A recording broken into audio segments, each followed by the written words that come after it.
ਵਾਹਿਗੁਰੂ ਜੀ ਕਾ ਖਾਲਸਾ ਵਾਹਿਗੁਰੂ ਜੀ ਕੀ ਫਤਿਹ। ਅਸਲਾਮ ਵਾਲੇਕਮ ਆਦਾਬ ਵਰਜ ਮੈਂ ਤੁਹਾਡੀ ਹੋਸਟ ਨੀਲਮ ਕੌਰ ਤੇ ਮੈਂ ਟੀਵੀ ਡਿਫਰੈਂਟ ਸਾਰੇ ਦਰਸ਼ਕਾਂ ਤੇ ਸਰੋਤਿਆਂ ਨੂੰ ਜੀ ਆਇਆਂ ਕਹਿੰਦੀ ਆ ਪ੍ਰੋਗਰਾਮ ਸੱਚਾ ਸੱਚ ਵਿੱਚ ਜਿਹੜੇ ਇਸ ਪ੍ਰੋਗਰਾਮ ਨਾਲ ਦੇਸ਼ਾਂ ਵਿਦੇਸ਼ਾਂ ਤੋਂ ਜੁੜ ਚੁੱਕੇ ਨੇ।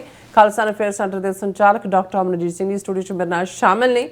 ਉਹਨਾਂ ਨਾਲ ਗੱਲਬਾਤ ਕਰਕੇ ਅੱਜ ਦਾ ਮਸ਼ਹੂਰ ਉੱਪਰ ਉਹਨਾਂ ਤੋਂ ਉਹਨਾਂ ਦਾ ਤਬਸਰਾ ਜਾਣਦੇ ਹਾਂ। ਜੀ ਡਾਕਟਰ ਸਾਹਿਬ ਵਾਹਿਗੁਰੂ ਜੀ ਕਾ ਖਾਲਸਾ ਵਾਹਿਗੁਰੂ ਜੀ ਕੀ ਫਤਿਹ। हाँ जी नीलम कौर जी ਤੁਹਾਨੂੰ ਵੀ ਤੇ ਦੁਨੀਆ ਭਰ 'ਚ ਬੈਠੇ ਸਾਡੇ ਬਹੁਤ ਹੀ ਪਿਆਰੇ ਸੋਹਣੇ ਸਿਆਣੇ ਸੁਨੱਖੇ ਟੀਵੀ 84 ਦੇ ਦਰਸ਼ਕਾਂ ਨੂੰ ਵੀ ਵਾਹਿਗੁਰੂ ਜੀ ਕਾ ਖਾਲਸਾ ਵਾਹਿਗੁਰੂ ਜੀ ਕੀ ਫਤਿਹ। ਸਾਡੇ ਬਹੁਤ ਹੀ ਪਿਆਰੇ ਮੁਸਲਮਾਨ ਭੈਣਾਂ ਭਰਾਵਾਂ ਨੂੰ ਅਸਲਾਮ ਅਲੈਕਮ। ਗੰਗਾ ਜਮਨੀ ਤਹਿਜ਼ੀਬ ਦੇ ਹਿੰਦੂ ਤਵੀਆਂ ਨੂੰ ਨਮੋ ਨਮੈ ਤੇ ਬਾਕੀ ਸਭ ਵੀਰਾਂ ਭੈਣਾਂ ਨੂੰ ਆਦਾਬ ਅਰਜ਼। ਜੀ ਡਾਕਟਰ ਸਾਹਿਬ ਜੀ ਆਇਆਂ ਨੂੰ ਪ੍ਰੋਗਰਾਮ ਸੱਚੋ ਸੱਚ ਵਿੱਚ ਬਹੁਤ ਮਿਹਰਬਾਨੀ। ਜੀ ਡਾਕਟਰ ਸਾਹਿਬ ਅੱਜ 7 ਅਗਸਤ 2025 23 ਸਾਵਨ ਨਾਨਕਸ਼ਾਹੀ ਸੰਮਤ 557 ਦਾ ਦਿਨ ਹੈ ਤੇ ਡਾਕਟਰ ਸਾਹਿਬ ਪ੍ਰੋਗਰਾਮ ਸ਼ੁਰੂ ਕਰਨ ਤੋਂ ਪਹਿਲਾਂ ਅਸੀਂ ਦਰਸ਼ਕਾਂ ਤੇ ਸਰੋਤਿਆਂ ਨੂੰ ਹਮੇਸ਼ਾ ਤਰ੍ਹਾਂ ਦੱਸ ਵਿਊਅਰਸ ਜੇ ਤੁਸੀਂ ਹੱਕ ਸੱਚ ਇਨਸਾਫ ਤੇ ਪੈਰਾ ਦਿੰਦਾ ਇੱਕੋ ਇੱਕ ਚੈਨਲ ਟੀਵੀ 84 ਨੂੰ ਦੇਖਣਾ ਚਾਹੁੰਦੇ ਹੋ ਤਾਂ ਤੁਸੀਂ ਦੇਖ ਸਕਦੇ Spectrum cable RCN cable platform Canada Roku Jadoo box ਸ਼ਾਵਾ ਫੇਸਬੁੱਕ ਟੀਵੀ 84 ਦੀ ਐਪ ਰਾਹੀਂ online streaming and IP box ਤੇ ਤੁਸੀਂ ਟੀਵੀ 84 ਨੂੰ ਦੇਖ ਸਕਦੇ ਹੋ। ਵਿਊਅਰਸ ਜੇ ਤੁਸੀਂ ਟੀਵੀ 84 ਨਾਲ ਪ੍ਰੋਗਰਾਮ ਸੱਚੋ ਸੱਚ ਨਾਲ ਫੇਸਬੁੱਕ ਰਾਹੀਂ ਜੁੜੇ ਹੋ ਤਾਂ ਇਸ ਨੂੰ ਵੱਧ ਲਾਈਕ ਕਰੋ ਤੇ ਸ਼ੇਅਰ ਕਰੋ ਅਤੇ ਨਾਲ ਹੀ YouTube ਤੇ ਸਬਸਕ੍ਰਾਈਬ ਕਰੋ। ਇਹ ਵੀ ਦੱਸ ਦੇ ਕਿ ਤੁਸੀਂ ਟੀਵੀ 84 ਦੀ ਐਪ ਨੂੰ ਐਂਡਰੋਇਡ ਐਂਡ ਐਪ ਸਟੋਰ ਤੇ ਡਾਊਨਲੋਡ ਕਰਕੇ ਜੋ ਟੀਵੀ 84 ਦੀ ਲਾਈਵ ਸਟ੍ਰੀਮ ਇਸ ਨੂੰ ਤੁਸੀਂ 24 ਆਵਰਸ ਦੇਖ ਸਕਦੇ ਹੋ। ਸੋ ਵਿਊਅਰਸ ਪ੍ਰੋਗਰਾਮ ਦੀ ਸ਼ੁਰੂਆਤ ਕਰਨ ਜਾ ਰਹੇ ਹਾਂ ਅੱਜ ਦੀ ਸਪਾਂਸਰਸ਼ਿਪ ਦੇ ਵਾਲੇ ਨਾਲ ਕਿ ਅੱਜ ਦੇ ਪ੍ਰੋਗਰਾਮ ਸੱਚੋ ਸੱਚ ਨੂੰ ਸਪਾਂਸਰ ਕੀਤਾ ਗਿਆ ਹੈ ਵਰਜੀਨੀਆ ਤੋਂ ਸਰਦਾਰ ਬਲਦੇਵ ਸਿੰਘ ਸੋਹੀ ਅਤੇ ਭੈਣ ਦਲਵਿੰਦਰ ਕੌਰ ਸੋਹੀ ਜੀ ਹੋਰਾਂ ਵੱਲੋਂ। ਸੋ ਇਹਨਾਂ ਨੇ ਅਪੀਲ ਕੀਤੀ ਹੈ ਕਿ 17 ਅਗਸਤ ਨੂੰ ਵਾਸ਼ਿੰਗਟਨ ਡੀਸੀ ਵਿੱਚ ਪੈਣ ਵਾਲੀਆਂ ਖਾਲਿਸਤਾਨ ਦੀਆਂ ਰੈਫਰੈਂਡਮ ਦੀਆਂ ਜਿਹੜੀਆਂ ਵੋਟਾਂ ਵਿੱਚ ਵੱਧ ਤੋਂ ਵੱਧ ਸਿੱਖ ਕੌਮ ਨੂੰ ਹਿੱਸਾ ਲੈਣਾ ਚਾਹੀਦਾ, ਵੱਧ ਤੋਂ ਵੱਧ ਸ਼ਮੂਲੀਅਤ ਕਰਨੀ ਚਾਹੀਦੀ ਹੈ। ਸੋ ਅੱਜ ਦੀ ਸਪਾਂਸਰਸ਼ਿਪ ਲਈ ਅਸੀਂ ਇਹਨਾਂ ਦਾ ਤਹਿ ਦਿਲ ਤੋਂ ਧੰਨਵਾਦ ਕਰਦੇ ਹਾਂ ਔਰ ਤੁਹਾਨੂੰ ਵੀ ਅਪੀਲ ਤੇ ਬੇਨਤੀ ਕਰਦੇ ਹਾਂ ਤੁਸੀਂ ਪ੍ਰੋਗਰਾਮ ਸੱਚੋ ਸੱਚ ਨੂੰ ਵੱਧ ਤੋਂ ਵੱਧ ਸਪਾਂਸਰ ਕਰੋ। ਸਪਾਂਸਰਸ਼ਿਪ ਲਈ ਤੁਸੀਂ ਸਾਨੂੰ ਕਾਲ ਕਰ ਸਕਦੇ ਹੋ ਸਾਡੇ ਫੋਨ ਨੰਬਰ ਤੇ 5166619184 ਸੇਮ ਨੰਬਰ ਤੇ WhatsApp ਕਰ ਸਕਦੇ ਹੋ। ਤੁਸੀਂ ਸਾਨੂੰ ਈਮੇਲ ਵੀ ਕਰ ਸਕਦੇ info@tv84.tv ਤੇ। ਸੋ ਵਿਊਅਰਸ ਪਹਿਲੇ ਸੈਗਮੈਂਟ ਦੇ ਵਿੱਚ ਆਪਾਂ ਗੱਲਬਾਤ ਕਰਨ ਜਾ ਰਹੇ ਹਾਂ ਕਿ ਪ੍ਰੈਜ਼ੀਡੈਂਟ ਟਰੰਪ ਨੇ ਭਾਰਤ ਨੂੰ ਸਿੱਧਾ ਨਿਸ਼ਾਨੇ ਤੇ ਲੈ ਲਿਆ ਹੋਇਆ ਹੈ ਔਰ ਭਾਰਤ ਤੇ 50% ਟੈਰਿਫ ਲਾਉਣ ਤੋਂ ਬਾਅਦ ਹੁਣ ਪ੍ਰੈਜ਼ੀਡੈਂਟ ਟਰੰਪ ਨੇ ਭਾਰਤ ਤੇ ਹੋਰ ਸੈਕੰਡਰੀ ਸੈਂਕਸ਼ਨਸ ਲਾਉਣ ਦੀ ਧਮਕੀ ਦਿੱਤੀ ਹੈ। ਸੋ ਇਸ ਬਾਰੇ ਆਪਾਂ ਗੱਲਬਾਤ ਕਰਨ ਜਾ ਰਹੇ ਹਾਂ। ਸੋ ਅਸੀਂ ਚਾਹਾਂਗੇ ਕਿ ਤੁਸੀਂ ਇਸੇ ਤਰ੍ਹਾਂ ਬਣੇ ਰਹਿਣਾ ਦੇਖਣ ਸੁਣ ਲਈ ਤੁਹਾਡਾ ਸਭ ਦਾ ਬਹੁਤ ਬਹੁਤ ਧੰਨਵਾਦ। ਜੀ ਡਾਕਟਰ ਸਾਹਿਬ ਕੀ ਕਹਿਣਾ ਚਾਹੋਗੇ? ਸਭ ਤੋਂ ਪਹਿਲਾਂ ਤਾਂ ਅੱਜ ਦੇ ਪ੍ਰੋਗਰਾਮ ਨੂੰ ਸਪਾਂਸਰ ਕਰਨ ਲਈ ਅਸੀਂ ਸਰ ਬਲਦੇਵ ਸਿੰਘ ਸੋਹੀ, ਉਹਨਾਂ ਦੀ ਸਿੰਘਣੀ ਸਾਹਿਬਾ ਭੈਣ ਜੀ ਦਲਵਿੰਦਰ ਕੌਰ ਸੋਹੀ ਔਰ ਇਹਨਾਂ ਦੇ ਬਜ਼ੁਰਗ ਬਾਪੂ ਜੋਰਾ ਸਿੰਘ ਉਹਨਾਂ ਦਾ ਧੰਨਵਾਦ ਕਰਦੇ ਹਾਂ। ਇਹ ਪਰਿਵਾਰ ਬਹੁਤ ਵੱਡਾ ਕੌਮੀ ਸੰਘਰਸ਼ ਦੇ ਵਿੱਚ ਯੋਗਦਾਨ ਪਾਉਣ ਵਾਲਾ ਪਰਿਵਾਰ ਹੈ। ਬਾਪੂ ਜੋਰਾ ਸਿੰਘ ਦੇ ਸਪੁੱਤਰ ਭਾਈ ਚਮਕੌਰ ਸਿੰਘ ਡਾਲਾ ਜਿਹੜੇ ਖਾਲਿਸਤਾਨ ਕਮਾਂਡੋ ਫੋਰਸ ਦੇ ਵੱਡੇ ਜਰਨੈਲਾਂ 'ਚੋਂ ਸਨ, ਉਹਨਾਂ ਨੇ ਸ਼ਹਾਦਤ ਦਾ ਜਾਮ ਪੀਤਾ। ਅਖੀਰਲੇ ਸਾਹ ਤੱਕ ਬੇਦਾਗ ਉਹਨਾਂ ਦੀ ਸ਼ਖਸੀਅਤ ਰਹੀ। ਇਕੱਲਾ ਇਹੀ ਨਹੀਂ, ਉਹ ਸੰਤ ਪਿੰਡਾਂ ਵਾਲਿਆਂ ਦੇ ਜਦੋਂ ਸੰਪਰਕ 'ਚ ਆਏ ਤੇ ਉਹਨਾਂ ਦੇ ਹੀ ਹੋ ਕੇ ਰਹਿ ਗਏ। ਜੂਨ 84 ਦੇ ਘੱਲੂਘਾਰੇ ਮੌਕੇ ਉਹਨਾਂ ਨੇ ਅਕਾਲ ਤਖਤ ਨੂੰ ਡਿਫੈਂਡ ਵੀ ਕੀਤਾ। ਉੱਥੋਂ ਹੀ ਉਹਨਾਂ ਦੀ ਗ੍ਰਿਫਤਾਰੀ ਹੋਈ, ਜੋਧਪੁਰ ਜੇਲ੍ਹ 'ਚ ਰਹੇ। ਹਾਲਾਂਕਿ ਜੋਧਪੁਰ ਤੋਂ ਜਿਹੜੇ ਵਾਪਸ ਆਏ ਜਾਂ 4-5 ਸਾਲ ਬਾਅਦ ਜਿਨ੍ਹਾਂ ਦੀ ਰਿਲੀਜ਼ ਹੋਈ ਪੋਲੀਟੀਕਲ ਸੈਟਲਮੈਂਟ ਦੇ ਥੱਲੇ, ਉਹਨਾਂ 'ਚੋਂ ਬਹੁਤ ਸਾਰੇ ਕਿਸੇ ਨੇ ਕੁਛ ਆਪਣਾ ਕਾਰੋਬਾਰ ਦੁਬਾਰਾ ਸ਼ੁਰੂ ਕਰ ਲਿਆ, ਕੋਈ ਫੈਮਿਲੀ ਲਾਈਫ 'ਚ ਵਾਪਸ ਚਲਾ ਗਿਆ ਔਰ ਕੁਛ ਜਿਹੜੇ ਨੇ ਉਹ ਸਿਆਸਤ ਦੇ ਵਿੱਚ ਆ ਗਏ, ਕੋਈ ਬਾਦਲ ਦਲੀਆਂ ਦਾ ਹਿੱਸਾ ਬਣ ਗਏ। ਪਰ ਭਾਈ ਚਮਕੌਰ ਸਿੰਘ ਡਾਲਾ ਉਹ ਸਨ ਕਿ ਜੋਧਪੁਰ ਜੇਲ੍ਹ ਦੀ ਸਖਤੀ ਵੀ ਉਹਨਾਂ ਦੀ ਵਿਲ ਨੂੰ ਤੋੜ ਨਹੀਂ ਸਕੀ। ਬਾਹਰ ਆ ਕੇ ਬੇਸ਼ੱਕ ਕੋਈ ਇਕਲੌਤੇ ਬੇਟੇ ਨੇ, ਲੇਕਿਨ ਉਹਨਾਂ ਨੇ ਇਹ ਫੈਸਲਾ ਲਿਆ ਕਿ ਜਿਸ ਕੰਮ ਲਈ ਅਸੀਂ ਤੁਰੇ ਸੀ, ਹੁਣ ਜਦੋਂ ਕਿ ਫੌਜ ਦਾ ਹਮਲਾ ਹੋਇਆ ਔਰ ਖਾਲਿਸਤਾਨ ਦੀ ਨੀਂਹ ਰੱਖੀ ਗਈ ਹੈ ਔਰ ਖਾਲਿਸਤਾਨ ਦੀ ਪ੍ਰਾਪਤੀ ਦੇ ਲਈ ਅਸੀਂ ਜੂਝਣਾ। ਔਰ ਭੈਣ ਜੀ ਦਲਵਿੰਦਰ ਕੌਰ ਜਿਸ ਦੇ ਨਾਲ ਮੇਰਾ ਪਹਿਲਾ ਸੰਪਰਕ 91-92 ਦੇ ਵਿੱਚ ਹੀ ਹੋਇਆ ਜਦੋਂ ਮੈਂ ਵਾਸ਼ਿੰਗਟਨ ਡੀਸੀ ਪਹਿਲੀ ਵਾਰ ਗਿਆ। ਇਹ ਉਹ ਪੀਰੀਅਡ ਸੀ ਜਦੋਂ ਪੰਜਾਬ 'ਚ ਸੰਘਰਸ਼ ਚੱਲ ਰਿਹਾ ਸੀ ਔਰ ਉਦੋਂ ਅਜੇ ਉਹ ਜੰਗ ਦੇ ਮੈਦਾਨ ਵਿੱਚ ਜੂਝ ਰਹੇ ਸਨ ਔਰ ਬਹੁਤ ਸਤਿਕਾਰ ਸੀ ਸਾਰਿਆਂ ਦੇ ਵੱਲੋਂ ਕਿ ਭਾਈ ਬਹੁਤ ਬਹਾਦਰ ਯੋਧਾ ਹੈ। ਔਰ ਉਹਨਾਂ ਨੇ ਦੱਸਿਆ ਕਿ ਭਾਈ ਮੈਨੂੰ ਜਦੋਂ ਲਾਸਟ ਟਾਈਮ ਮਿਲੇ ਕਿਸੇ ਗੁਪਤ ਥਾਂ ਦੇ ਉੱਤੇ ਬੁਲਾ ਕੇ ਤੇ ਵੀਰੇ ਨੇ ਕਿਹਾ ਕਿ ਭੈਣਾ ਮੈਂ ਤਾਂ ਇਸ ਰਸਤੇ ਨੂੰ ਚੁਣਿਆ, ਮੈਂ ਤਾਂ ਸ਼ਹੀਦੀ ਪਾਉਣੀ ਹੈ ਤੇ ਹੁਣ ਇਹ ਤੇਰੇ ਜ਼ਿੰਮੇ ਹੈ ਕਿ ਤੂੰ ਜਿਹੜਾ ਹੈ ਉਹ ਬਾਪੂ ਜੀ ਤੇ ਬੀਜੀ ਦਾ ਧਿਆਨ ਰੱਖਣਾ। ਔਰ ਮੈਂ ਸਮਝਦਾ ਵੀ ਇਹਦੇ 'ਚ ਕੋਈ ਦੋਸ਼ ਇਹ ਜੇ 91-92 ਦੀ ਗੱਲ ਹੈ ਤਾਂ ਮੈਂ ਲਗਭਗ 25 ਸਾਲ ਰਾਦਰ 35 ਸਾਲ ਬਾਅਦ ਇਹ ਗੱਲ ਦੁਹਰਾ ਰਿਹਾ ਕਿ ਬੇਸ਼ੱਕ ਮਾਤਾ ਜੀ ਹੁਣ ਇਸ ਦੁਨੀਆ 'ਚ ਨਹੀਂ ਨੇ, ਜਿਵੇਂ ਦੋਨਾਂ ਜੀਆਂ ਨੇ, ਬੇਸ਼ੱਕ ਭੈਣ ਜਿੰਨੀ ਮਰਜ਼ੀ ਆਪਣੇ ਭਰਾਵਾਂ ਪ੍ਰਤੀ ਜਾਂ ਆਪਣੇ ਮਾਂ-ਬਾਪ ਪ੍ਰਤੀ ਹੋਏ, ਜੇ ਹਸਬੈਂਡ ਕੋਆਪਰੇਟਿਵ ਨਾ ਹੋਏ ਤਾਂ ਕੁਝ ਵੀ ਸੰਭਵ ਨਹੀਂ ਹੁੰਦਾ। ਔਰ ਇਹ ਕਦੇ ਮਹਿਸੂਸ ਹੀ ਨਹੀਂ ਹੁੰਦਾ ਜਦੋਂ ਅਸੀਂ ਇਹਨਾਂ ਦੇ ਘਰ ਵੀ ਜਾਂਦੇ ਰਹੇ ਹਾਂ ਜਾਂ ਜਾਂਦੇ ਕਿ ਬਲਦੇਵ ਸਿੰਘ ਉਹਨਾਂ ਦੇ ਸਨ ਇਨ ਲਾਅ ਨੇ, ਉਹਨਾਂ ਦੇ ਬੇਟੇ ਨਹੀਂ ਹੈ। ਇਸ ਤਰੀਕੇ ਦੇ ਨਾਲ ਉਹਨਾਂ ਨੂੰ ਹਮੇਸ਼ਾ ਜਿਹੜਾ ਬਜ਼ੁਰਗਾਂ ਦਾ ਸਨਮਾਨ ਕੀਤਾ, ਸੇਵਾ ਕੀਤੀ। ਬਾਪੂ ਜੀ ਹੁਣ ਬਿਰਧ ਉਮਰ ਦੇ ਨੇ, ਉਹਨਾਂ ਦੇ ਬੇਸ਼ੱਕ ਥੋੜ੍ਹਾ ਜਿਹਾ ਹਾਰਡ ਆਫ ਹੀਅਰਿੰਗ ਨੇ ਪਰ ਅਦਰਵਾਈਜ਼ ਪੂਰੇ ਫਿਟ ਫੈਟ ਨੇ ਹਰ ਪੱਖੋਂ। ਔਰ ਉਹਨਾਂ ਨੇ ਜਦੋਂ ਭਾਈ ਚਮਕੌਰ ਸਿੰਘ ਡਾਲਾ ਸ਼ਹੀਦ ਹੋਏ ਉਸ ਤੋਂ ਬਾਅਦ ਕਾਫੀ ਦੇਰ ਵਾਸ਼ਿੰਗਟਨ DC 'ਚ ਉਹਨਾਂ ਦੀ ਯਾਦ ਦੇ ਵਿੱਚ ਸਿੱਖ ਯੂਥ ਆਫ ਅਮਰੀਕਾ ਵੱਲੋਂ ਔਰ ਬਾਕੀ ਜਥੇਬੰਦੀਆਂ ਵੱਲੋਂ ਉਹਨਾਂ ਦੀ ਯਾਦ ਮਨਾਈ ਜਾਂਦੀ ਸੀ। ਫਿਰ ਇੰਨੀਆਂ ਕਿ ਡਿਵੈਲਪਮੈਂਟਸ ਨਾਲ ਦੀ ਨਾਲ ਹੁੰਦੀਆਂ ਚਲੀਆਂ ਗਈਆਂ ਔਰ ਇਸ ਵਾਰ ਪਰਿਵਾਰ ਨੇ ਖੁਦ ਇਨੀਸ਼ੀਏਟਿਵ ਲਿਆ ਔਰ ਬਹੁਤ ਪਹਿਲਾਂ ਭੈਣ ਜੀ ਦਲਵਿੰਦਰ ਕੌਰ ਉਹਨਾਂ ਨੇ ਮੈਨੂੰ ਕਿਹਾ ਕਿ ਵੀ ਵੀਰ ਜੀ ਅਸੀਂ ਇਹ ਦਿਨ ਰੱਖਿਆ ਅਗਸਤ ਦਾ ਪਹਿਲਾ ਐਤਵਾਰ, ਉਹਨਾਂ ਦੀ ਯਾਦ ਦੇ ਵਿੱਚ ਲੰਗਰ ਵੀ ਔਰ ਪਾਠ ਔਰ ਤੁਸੀਂ ਸ਼ਮੂਲੀਅਤ ਕਰਨੀ ਹੈ। ਤਾਂ ਮੈਂ ਤਾਂ ਹਮੇਸ਼ਾ ਹੀ ਜਿੱਥੇ ਇਸ ਕਿਸਮ ਦਾ ਹੁੰਦਾ ਮੈਂ ਕਿਹਾ ਜੀ ਬਿਲਕੁਲ ਅਸੀਂ ਹਾਜ਼ਰੀ ਭਰਾਂਗੇ।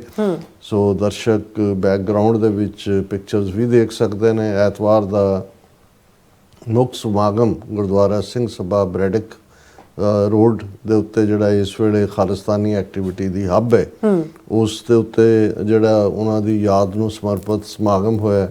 ਅਸੀਂ ਸੰਗਤਾਂ ਦੇ ਨਾਲ ਵਿਚਾਰ ਸਾਂਝੇ ਕੀਤੇ ਔਰ ਕਿਉਂਕਿ 17 ਅਗਸਤ ਨੂੰ ਖਾਲਿਸਤਾਨ ਰੈਫਰੈਂਡਮ ਦੀਆਂ ਵੋਟਾਂ ਪੈ ਰਹੀਆਂ ਨੇ ਔਰ ਇਸ ਦੇ ਲਈ ਵੀ ਜਿਹੜਾ ਸੈਂਟਰਲ ਹੱਬ ਬਣਿਆ ਉਹ ਸਿੰਘ ਸਭਾ ਗੁਰਦੁਆਰਾ ਹੀ ਹੈ। ਔਰ ਇਸ ਚਾਰ ਚੁਫੇਰੇ ਜਿਉਂ ਹੀ ਤੁਸੀਂ ਸੜਕ ਮੁੜਦੇ ਹੋ ਖਾਲਿਸਤਾਨ ਦੇ ਝੰਡੇ ਜਿਹੜੇ ਨੇ ਉਹ ਨਜ਼ਰ ਆਉਂਦੇ ਨੇ ਔਰ ਚਾਰ ਚੁਫੇਰੇ ਜਿਹੜਾ ਇੱਕ ਪੂਰਾ ਉਤਸ਼ਾਹ ਹੈ। ਔਰ ਭੈਣ ਜੀ ਨੇ ਦੀਵਾਨ ਦੇ ਵਿੱਚ ਵੀ ਔਰ ਉਸ ਤੋਂ ਬਾਅਦ ਵੀ ਕਿਹਾ ਕਿ ਵੀ ਦੇਖੋ ਜਿਹੜਾ ਇਸ ਵੇਲੇ ਕੌਮ ਦੇ ਸਾਹਮਣੇ ਜਿਸ ਦੇ ਲਈ ਮੇਰਾ ਵੀਰ ਸ਼ਹੀਦ ਹੋਇਆ, ਬਾਕੀ 1.5 ਲੱਖ ਤੋਂ ਜ਼ਿਆਦਾ ਸ਼ਹੀਦੀਆਂ ਹੋਈਆਂ ਨੇ, ਉਹ ਖਾਲਿਸਤਾਨ ਦੇ ਕੌਜ਼ ਲਈ ਹੈ। ਔਰ ਵੱਧ ਚੜ੍ਹ ਕੇ ਜਿਹੜਾ ਖਾਲਿਸਤਾਨ ਦੇ ਇਸ ਰੈਫਰੈਂਡਮ ਦੀਆਂ ਵੋਟਾਂ ਦੇ ਵਿੱਚ ਸਾਡੇ ਵੀਰ ਭੈਣਾਂ ਖਾਸ ਤੌਰ 'ਤੇ ਈਸਟ ਕੋਸਟ ਦੇ ਉਹ ਸ਼ਮੂਲੀਅਤ ਕਰਨ।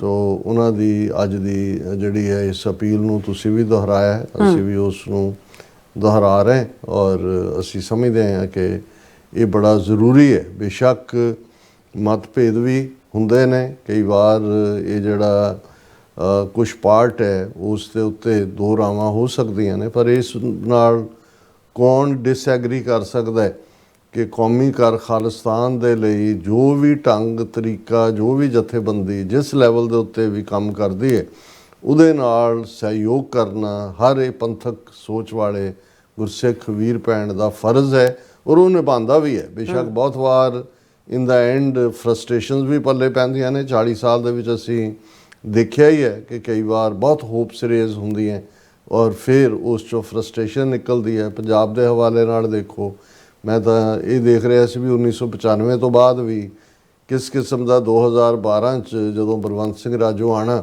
ਉਹਨਾਂ ਦੇ ਖਿਲਾਫ 2 ਵਾਰ ਬਲੈਕ ਵਾਰੰਟ ਜਾਰੀ ਹੋਏ ਔਰ ਪੰਜਾਬ 'ਚ ਇੱਕਦਮ ਕਿਵੇਂ ਫਿਜ਼ਾ ਬਦਲੀ, ਹਰ ਘਰ ਦੇ ਬਾਹਰ ਖਾਲਸਾਈ ਝੰਡਾ ਝੂਲ ਰਿਹਾ ਸੀ ਔਰ ਹਕੂਮਤ ਮਜਬੂਰ ਹੋਈ ਕਿ ਉਹਨਾਂ ਨੂੰ ਬਲੈਕ ਵਾਰੰਟਸ ਨੂੰ ਵਾਪਸ ਲੈਣ 'ਤੇ। ਬੇਸ਼ੱਕ ਉਹਨਾਂ ਦੀ ਰਿਲੀਜ਼ ਨਹੀਂ ਹੋਈ ਲੇਕਿਨ ਉਹਨਾਂ ਦੀ ਜਿਹੜੀ ਹੈ ਐਗਜ਼ੀਕਿਊਸ਼ਨ ਉਹ ਰੁਕੀ। ਫਿਰ ਅਸੀਂ ਦੇਖਦੇ ਹਾਂ ਵੀ ਏਜੰਸੀਆਂ ਨੇ ਕਿਵੇਂ ਤੇਜ਼ੀ ਨਾਲ ਗੁਰੂ ਗ੍ਰੰਥ ਸਾਹਿਬ ਦੀ ਬੇਅਦਬੀ ਦੀਆਂ ਘਟਨਾਵਾਂ ਕਰਵਾਈਆਂ। 2015 'ਚ ਜੋ ਕੁਛ ਬੁਰਜ ਜਵਾਹਰ ਸਿੰਘ ਵਾਲਾ, ਫਿਰ ਬਰਗਾੜੀ ਔਰ ਬਹਿਬਲ ਕਲਾਂ ਗੋਲੀ ਕਾਂਡ ਹੋਏ, ਇੰਨਾ ਗੁੱਸਾ ਸੀ ਕਿ ਉਸ ਵੇਲੇ ਇਉਂ ਲੱਗਦਾ ਸੀ ਵੀ ਸਾਰਾ ਪੰਜਾਬ ਜਿਹੜਾ ਹੈ ਉਹ ਸਿੱਖ ਕੌਮ ਖੜੀ ਹੈ ਔਰ ਉਸ ਸਕਸੈਸ ਦਾ ਨਤੀਜਾ ਸੀ ਚੱਬੇ ਵਿਖੇ ਹੋਇਆ ਸਰਬੱਤ ਖਾਲਸਾ ਔਰ ਇੰਨਾ ਉਤਸ਼ਾਹ, ਲੱਖਾਂ ਦੀ ਗਿਣਤੀ 'ਚ ਲੋਕ ਆਪ ਮੁਹਾਰੇ ਉੱਥੇ ਪਹੁੰਚ ਜਾਂਦੇ ਨੇ ਔਰ ਜਥੇਦਾਰ ਜਗਤਾਰ ਸਿੰਘ ਹਵਾਰਾ ਨੂੰ ਜਥੇਦਾਰ ਐਲਾਨਿਆ ਜਾਂਦਾ ਹੈ ਔਰ ਉਸ ਪੀਰੀਅਡ 'ਚ 2-3 ਮਿੰਟ ਖੜੇ ਹੋ ਕੇ ਸਾਰੇ ਹੀ ਜਿਹੜੇ ਲੱਖਾਂ ਲੋਕ ਨੇ ਉਹ ਜੈਕਾਰੇ ਗੁੰਜਾ ਰਹੇ ਨੇ, ਖਾਲਿਸਤਾਨ ਜ਼ਿੰਦਾਬਾਦ ਗੂੰਜ ਰਹੇ। ਪਰ ਅਨਫੋਰਚੂਨੇਟਲੀ ਉਹ ਸਾਰੇ ਸੈਟਅਪ 'ਚੋਂ ਫਾਈਨਲੀ ਕੀ ਨਿਕਲਿਆ ਉਹ ਸਾਡੇ ਸਾਹਮਣੇ ਹੈ। ਉਹਦੀ ਇੱਕ ਵੱਡੀ ਫਰਸਟ੍ਰੇਸ਼ਨ ਸਾਹਮਣੇ ਆਈ। ਫਿਰ ਅਸੀਂ ਈਵਨ ਬਰਗਾੜੀ ਮੋਰਚੇ ਦੀ ਗੱਲ ਕਰੀਏ, 8-9 ਮਹੀਨੇ ਚੱਲਿਆ ਉਹ ਮੋਰਚਾ, ਜਿਸ ਦੇ ਵਿੱਚ ਵੱਡੀ ਗਿਣਤੀ ਦੇ ਵਿੱਚ ਜਿਹੜੀ ਹੈ ਸ਼ਮੂਲੀਅਤ ਸੀ, ਉਹ ਕਿਵੇਂ ਫਿਜ਼ਲ ਆਊਟ ਹੋਇਆ, ਕਿਹਨੇ ਬੰਦ ਕੀਤਾ, ਕੀ ਕੀਤਾ। ਸੋ ਮੈਂ ਇਹ ਕਹਿਣਾ ਚਾਹੁੰਦਾ ਕਿ ਵੀ ਔਰ ਇਸੇ ਤਰ੍ਹਾਂ ਅਖੀਰ ਭਾਈ ਅੰਮ੍ਰਿਤਪਾਲ ਸਿੰਘ ਦੀ ਆਮਦ ਦੇ ਨਾਲ ਜਿਹੜੀ ਪਾਰਟ ਔਰ ਉਸ ਤੋਂ ਪਹਿਲਾਂ ਜੇ ਕਿਸਾਨ ਮੂਵਮੈਂਟ ਕਹਿਣੇ ਹੋਏ, ਉਹਨੂੰ ਕਹਿਣ ਨੂੰ ਭਾਵੇਂ ਆਰਥਿਕ ਮੰਗਾਂ ਜਾਂ ਖੇਤੀ ਕਾਨੂੰਨਾਂ ਦੇ ਹਵਾਲੇ ਨਾਲ ਸੀ, ਪਰ ਉਹ ਸਿੱਖ ਸਪਿਰਿਟ, ਸਿੱਖ ਸਟਰੈਂਥ, ਸਿੱਖ ਟੈਨੈਸਿਟੀ, ਸਿੱਖ ਰੈਜ਼ੀਲੀਅੰਸ, ਇਸ ਦਾ ਜਿਹੜਾ ਉਹ ਮਜਮੂਆ ਸੀ, ਇਸ ਦਾ ਉਹ ਬੇਸਿਕਲੀ ਜਿਹੜਾ ਹੈ ਉਹ ਪ੍ਰਗਟਾਵਾ ਸੀ। ਲੇਕਿਨ ਕਿਸਾਨ ਮੂਵਮੈਂਟ ਕਿੱਥੇ ਜਾ ਕੇ ਲੱਗੀ, ਕੀ ਹੋਇਆ ਵੀ ਇਹਨਾਂ ਦੇ ਚੋਰਾਂ ਦੇ ਹਵਾਲੇ, ਕਾਲਾ ਕੇਜਰੀਵਾਲ ਚੋਰ, ਉਹਦੇ ਹਵਾਲੇ ਜਿਹੜੀਆਂ ਨੇ 92 ਸੀਟਾਂ ਜਿਹੜੀਆਂ ਨੇ ਉਹ ਹੋਈਆਂ। ਔਰ ਇਹ ਵੱਡੀ ਫੇਲਿਅਰ ਸੀ ਕਿ ਵੀ ਅਸੀਂ ਉਸ ਪੀਰੀਅਡ 'ਚ ਵੀ ਇਹਦੇ ਬਾਵਜੂਦ ਕਿ ਦੀਪ ਸਿੱਧੂ ਵਰਗਾ ਐਨਲਾਈਟਨਡ ਬੰਦਾ ਜਿਹੜਾ ਹੈ ਉਹ ਬਾਰ-ਬਾਰ ਉਹ ਵੰਗਾਰ ਵੀ ਰਿਹਾ ਸੀ ਕਿ ਭਾਈ ਉਹ ਤਾਂ ਐਕਸਪੋਜ਼ ਕਰ ਰਿਹਾ ਸੀ ਕਿ ਵੀ ਇਹ ਜਿਹੜੇ ਕਿਸਾਨ ਔਰ ਇਹ ਕਾਮਰੇਡੀ ਲਾਈਨ, ਇਹ ਲੀਡਰਸ਼ਿਪ ਇਹਨਾਂ ਦੀ ਕੀ ਹੈ।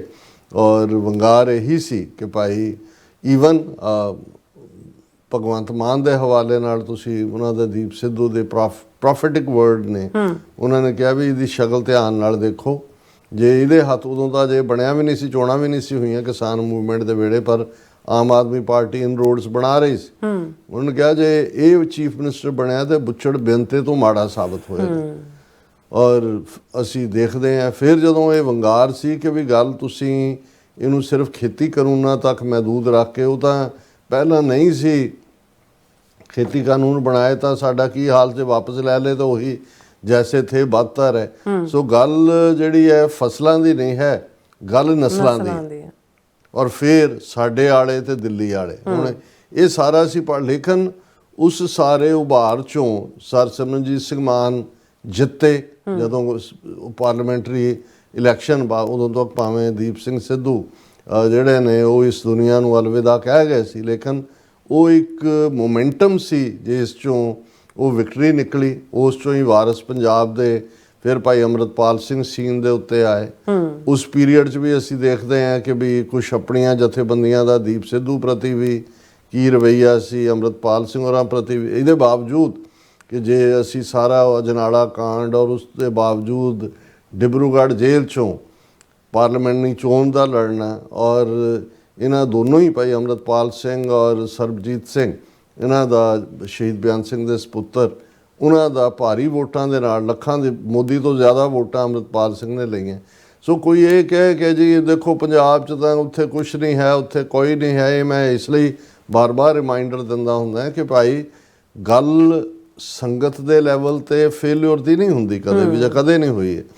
ਇਹ ਜਿਨ੍ਹਾਂ ਤੋਂ ਅਸੀਂ ਹੋਪ ਜਾਂ ਐਕਸਪੈਕਟੇਸ਼ਨਸ ਕਰਦੇ ਹਾਂ, ਅਸੀਂ ਵੀ ਉਹਦਾ ਹਿੱਸਾ ਹੈ, ਕਿਸੇ ਨੂੰ ਅਸੀਂ ਸਿੰਗਲ ਆਊਟ ਨਹੀਂ ਕਰ ਸਕਦੇ, ਕਿਉਂਕਿ ਅਸੀਂ ਵੀ ਉਸ ਸਾਰੇ ਸਿਸਟਮ ਦੇ ਨਾਲ 90 ਤੋਂ ਚੱਲੇ ਹਾਂ ਜਿਹੜੇ ਡਿਲੀਵਰ ਨਹੀਂ ਕਰ ਸਕੇ। ਰੀਜ਼ਨ ਉਹਦੇ ਕੁਝ ਵੀ ਹੋ ਸਕਦੇ ਨੇ। ਸੋ ਅਸੀਂ ਸਮਝਦੇ ਹਾਂ ਕਿ ਵੀ ਜਿਹੜੀ ਸਿੱਖ ਦੀ ਸਪਿਰਿਟ ਹੈ, ਮੈਜੋਰਿਟੀ ਜਿਹੜੇ ਹਮੇਸ਼ਾ ਨੇ ਉਹ ਗੁਰੂ ਦੇ ਨਾਲ, ਗੁਰੂ ਪੰਥ ਦੇ ਨਾਲ ਖਲੋਣ ਦੀ ਹੈ। ਬਾਕੀ ਜਿਹੜੀ ਡਾਈਸੈਂਟਿੰਗ ਵਿਊ ਹੁੰਦੇ ਨੇ, ਵਿਰੋਧ 'ਚੋਂ ਜਦੋਂ ਗੁਰੂ ਸਾਹਿਬਾਨ ਸਰੀਰਕ ਜਾਮਿਆਂ ਵਿੱਚ ਵਿਚਰਦੇ ਸਨ, ਉਹਨਾਂ ਦੇ ਆਪਣੇ ਪਰਿਵਾਰਾਂ ਦੇ ਭਰਾਵਾਂ ਨੂੰ, ਭਤੀਜੇ, ਚਾਚੇ, ਕੋਈ ਹੋਰ ਇੱਧਰ ਉੱਧਰ, ਉਹ ਹਕੂਮਤ ਦੇ ਹੱਥਾਂ ਦੇ ਵਿੱਚ ਖੇਡਦੇ ਸੀ। ਕੋਈ ਜਗੀਰਾਂ ਦੀ ਭੁੱਖ ਹੈ ਕਿਸੇ ਨੂੰ ਗੁਰਤਾ ਗੱਦੀ ਦੀ ਭੁੱਖ ਸੀ। ਪ੍ਰਿਥੀ ਦੀ ਵਿਰੋਧਤਾ ਗੁਰੂ ਅਰਜਨ ਸਾਹਿਬ ਦੀ ਕੀ ਹੈ ਸਾਰਾ ਹੈ।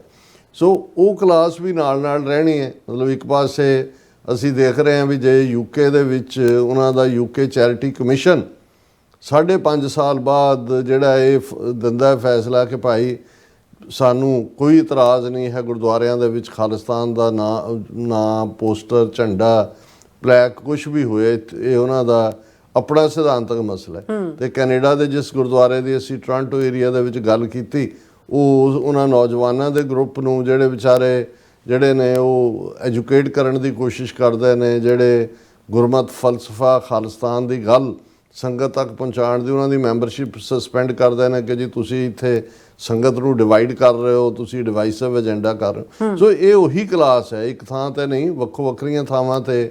ਜਿਵੇਂ ਅੱਜ ਹੀ ਸਾਡੇ ਵੀਰ ਜਸਵਿੰਦਰ ਸਿੰਘ ਪੰਨੂ ਉੱਥੋਂ ਸੀਐਟਲ ਤੋਂ ਉਹਨਾਂ ਨੇ ਕਾਲ ਕੀਤਾ ਔਰ ਗੱਲਬਾਤ ਹੋਈ ਤੇ ਉਹ ਮੈਨੂੰ ਕਹਿਣ ਲੱਗੇ ਕਿ ਜੀ ਜੇ ਹੁਣ ਇਹ UK ਚੈਰਿਟੀ ਕਮਿਸ਼ਨ ਦਾ ਵੀ ਆ ਗਿਆ ਤੇ ਇੱਥੇ ਸਟਾਕਟਨ ਗੁਰਦੁਆਰਾ ਸਾਹਿਬ ਨੇ ਪਹਿਲਾਂ ਖਾਲਿਸਤਾਨ ਦਾ ਝੰਡਾ ਲਾਇਆ ਸੀ ਤੇ ਇਹ ਆਪਣੇ ਬਾਕੀ ਸਾਰੇ ਗੁਰਦੁਆਰਾ ਕਮੇਟੀਆਂ ਵੀ ਲਾਉਣ। ਮੈਂ ਕਿਹਾ ਜੀ ਤੁਸੀਂ ਕਰਕੇ ਦੇਖ ਲਓ ਕਿ ਭਾਈ ਇਹ ਸਾਰੀਆਂ ਗੱਲਾਂ ਗੁੱਲਾਂ ਵਾਲੇ ਨੇ। ਇਸ ਕਿਸਮ ਦਾ ਸਿਸਟਮ ਬਹੁਤ ਸਾਰੀਆਂ ਥਾਵਾਂ ਤੇ ਹੈ ਜਿੱਥੇ ਬਹੁਤ ਸਾਰੇ ਗੁਰਦੁਆਰਿਆਂ ਦੇ ਪ੍ਰਬੰਧਕਾਂ ਦਾ ਕੰਮ ਵੀ ਜਿਹੜਾ ਹੈ ਉਹ ਇੰਨਾ ਕਹਿ ਕੇ ਵੀ ਉਹਨਾਂ ਦੀ ਜਿਹੜੀ ਮੌਰਟਗੇਜ ਹੈ ਉਹ ਨਿਕਲਦੀ ਰਹੇ। ਉਹਨਾਂ ਨੇ ਜਿੰਨਾ ਪਾਠ ਕਰਨਾ ਹੈ ਕਿ ਭਾਈ ਹੋ ਗਿਆ, ਕਿਸੇ ਦਾ ਵੱਡਾ ਜਥਾ ਆ ਗਿਆ, ਕੋਈ ਵੱਡੀ ਸੰਗਤ ਹੋ, ਬੜਾ ਦੀਵਾਨ, ਬੜਾ ਲੰਗਰ, ਇੰਨੀਆਂ ਚੀਜ਼ਾਂ ਲੰਗਰ 'ਚ ਦੂਜੇ ਤੀਜੇ। ਓਨੈਸਟਲੀ ਜੇ ਸਾਡੇ ਗੁਰਦੁਆਰਾ ਸਾਹਿਬਾਨ ਦੀਆਂ ਕਮੇਟੀਆਂ ਔਰ ਇਹ ਉਹਨਾਂ 'ਚੋਂ ਬਹੁਤੇ ਉਹ ਨੇ ਜਿੱਥੇ ਜਿਹੜੇ ਖਾਲਿਸਤਾਨੀ ਟਾਈਟਲ ਦੇ ਥੱਲੇ ਜਿਹੜੇ ਗੁਰਦੁਆਰਿਆਂ ਦੀਆਂ ਮੈਨੇਜਮੈਂਟਸ ਨੇ। ਕੋਈ ਮੈਂ ਵਿਰੋਧੀਆਂ ਦੀ ਵਿਰੋਧੀ ਤਾਂ ਉਹੀ ਨੇ ਜਿਨ੍ਹਾਂ ਦਾ ਸਾਹਮਣੇ ਆ ਗਿਆ ਵੀ ਉਹ ਖਾਲਿਸਤਾਨ ਦੀ ਗੱਲ ਨਹੀਂ ਹੋਣ ਦੇਣਾ ਚਾਹੁੰਦੇ। ਇਹ ਜਿਹੜੇ ਉਹ ਵੀ ਨੇ ਉਹਨਾਂ ਦਾ ਵੀ ਜਦੋਂ ਤੁਸੀਂ ਜੇ ਦੇਖੋਗੇ ਅਰਾਊਂਡ ਦਾ ਈਅਰ ਸਾਲ ਦੇ ਵਿੱਚ ਪੁੱਛ ਲਓ ਉਹਨਾਂ ਨੂੰ ਕਿ ਕਿੰਨੇ ਪ੍ਰੋਗਰਾਮ ਤੁਸੀਂ ਡੈਡੀਕੇਟਿਡ ਜਿਹੜਾ ਉਹ ਖਾਲਿਸਤਾਨ ਜਾਂ ਪੰਥਕ ਸ਼ਹੀਦਾਂ ਦੇ ਨਾਂ 'ਤੇ ਅਖੰਡ ਪਾਠ ਕੀਰਤਨ, ਉਹਦੇ ਨਾਲ ਉਹਨਾਂ ਨੂੰ ਕੋਈ ਇਤਰਾਜ਼ ਨਹੀਂ। ਉਧਰ ਆਦਰ ਲੋਕ ਆਉਂਦੇ ਨੇ, ਮੱਥਾ ਟੇਕਦੇ ਨੇ, ਗੋਲਕ ਵੀ ਵੱਧਦੀ ਹੈ ਔਰ ਜਿਹੜਾ ਉਹਨਾਂ ਦੀ ਵੀ ਹੁੰਦਾ ਕਿ ਜੀ ਦੇਖੋ ਬਹੁਤ ਸੰਗਤ ਆਈ। ਸੋ ਇਹ ਗੱਲ ਦਾ ਸਾਨੂੰ ਧਿਆਨ ਰੱਖਣਾ ਹੋਏਗਾ ਕਿ ਵੀ ਬਿਲਕੁਲ ਸਿੱਕੇਬੰਦ ਤਰੀਕੇ ਨਾਲ ਸਾਹਮਣੇ ਆ ਕੇ ਅੱਗੇ ਤੁਰਨ ਵਾਲੇ ਜਿਹੜੇ ਨੇ ਉਹ ਪਿਛਲੇ ਪੀਰੀਅਡ 'ਚ ਵੀ 18ਵੀਂ ਸਦੀ 'ਚ ਵੀ ਕੋਈ ਉਹਨਾਂ ਦੇ ਵਗ ਨਹੀਂ ਸੀ, ਅੱਜ ਵੀ ਨਹੀਂ ਨੇ ਉਸੇ ਕੌਂਟੈਕਸਟ ਦੇ ਵਿੱਚ। ਜੇ ਅਸੀਂ ਇਹ ਦੇਖੀਏ ਔਰ ਇਹ ਗੱਲ ਮੈਂ ਪਰਸੋਂ ਜਦੋਂ ਭੈਣ ਜੀ ਗੁਰਜੀਤ ਕੌਰ ਹੋਰਾਂ ਨੂੰ ਸ਼ਰਧਾਂਜਲੀ ਦਿੱਤੀ ਗੁਰਦੁਆਰਾ ਰਿਚਮੰਡ ਹਿੱਲ ਦੀ ਸਟੇਜ ਤੋਂ, ਤਾਂ ਮੈਂ ਉੱਥੇ ਵੀ ਕਿਹਾ ਸੀ ਕਿ ਵੀ 90ਵਿਆਂ ਦੇ ਵਿੱਚ ਕਿਉਂਕਿ ਜਜ਼ਬਾਤ ਬੜਾ ਹਾਵੀ ਸੀ ਸਿੱਖ ਕੌਮ ਦੇ ਵਿੱਚ, ਜਿਹੜਾ ਹੈ ਉਹ ਜੂਨ 84 ਨੂੰ ਲੈ ਕੇ ਜਿਹੜਾ ਗੁੱਸਾ ਉਹ ਚੱਲ ਰਿਹਾ ਸੀ, ਉਦੋਂ ਅਸੀਂ ਇਹ ਡਿਸਾਈਡ ਕਰਦੇ ਸੀ ਕਿ ਜੀ ਬਲੈਕ ਐਂਡ ਵਾਈਟ ਕਿ ਵੀ ਕੌਣ ਜਿਹੜਾ ਹੈ ਉਹ ਬਿਲਕੁਲ ਸ਼ੁੱਧ ਖਾਲਿਸਤਾਨੀ ਹੈ, ਸਾਫ਼ ਖਾਲਿਸਤਾਨੀ ਹੈ, ਜਿਹਨੂੰ ਉਸ ਵੇਲੇ ਜਿਹੜਾ ਟਕਸਾਲੀ ਖਾਲਿਸਤਾਨੀ ਕਹਿੰਦੇ ਸੀ ਕਿ ਭਾਈ ਬਿਲਕੁਲ ਉਸ ਟਕਸਾਲ 'ਚੋਂ ਨਿਕਲਿਆ ਹੋਇਆ ਮਿੰਟ 'ਚੋਂ ਜਿਹਦੇ 'ਚ ਜਿਹੜੇ ਨੇ ਉਹ ਕੋਇਨ ਘੜੇ ਜਾਂਦੇ ਨੇ। ਔਰ ਮੈਂ ਕਿਹਾ ਵੀ ਹੁਣ ਤਾਂ ਇਸ ਕਿਸਮ ਦਿਆਂ ਦੀ ਗਿਣਤੀ ਬਹੁਤੀ ਹੈ ਜਿਨ੍ਹਾਂ ਨੂੰ ਅਸੀਂ ਡੱਬ ਖੜੱਬੇ ਕਹਿੰਦੇ ਹਾਂ ਕਿ ਵੀ ਉਹਨਾਂ ਦਾ ਇੱਕ ਅੱਧਾ ਹਿੱਸਾ ਇੱਧਰ ਵੀ ਝੁਕਦਾ ਹੈ ਪਰ ਉੱਧਰ ਵੀ ਹੈ। ਸੋ ਤੁਹਾਨੂੰ ਉਹਨਾਂ ਦੇ ਨਾਲ ਹੀ ਡੀਲ ਕਰਨਾ ਪੈਂਦਾ। ਪਰ ਅੱਜ ਵੀ ਜਿਹੜੀ ਸਪਿਰਿਟ ਹੈ ਕਾਮਨ ਸਿੱਖ ਦੀ, ਜਦੋਂ ਮੈਂ ਗੱਲ ਕਰਦਾ ਮੈਂ ਅੱਪਰ ਲੈਵਲ 'ਤੇ ਨਹੀਂ, ਉਹ ਖਾਲਿਸਤਾਨ ਰੈਫਰੈਂਡਮ ਦੀਆਂ ਵੋਟਾਂ ਹੀ ਆਪਣੇ ਆਪ 'ਚ ਇੱਕ ਸਬੂਤ ਹੈ ਕਿ ਪਿਛਲੇ 2 ਸਾਲ ਤੋਂ ਜ਼ਿਆਦਾ ਤੋਂ ਚੱਲੀ ਹੈ ਪ੍ਰੋਸੈਸ ਜਿਹੜੀ 5 ਆਈਜ਼ ਕੰਟਰੀਜ਼ ਦੇ ਨਾਲ ਬਾਕੀ ਥਾਵਾਂ 'ਤੇ ਜਿਹੜਾ ਵੀ ਉਸ ਨੇ ਕਿੰਨੀ ਵੱਡੀ ਗਿਣਤੀ ਦੇ ਵਿੱਚ ਸਿੱਖ ਸੰਗਤਾਂ ਜਿਹੜੀਆਂ ਨੇ ਨਿਕਲੀਆਂ ਨੇ।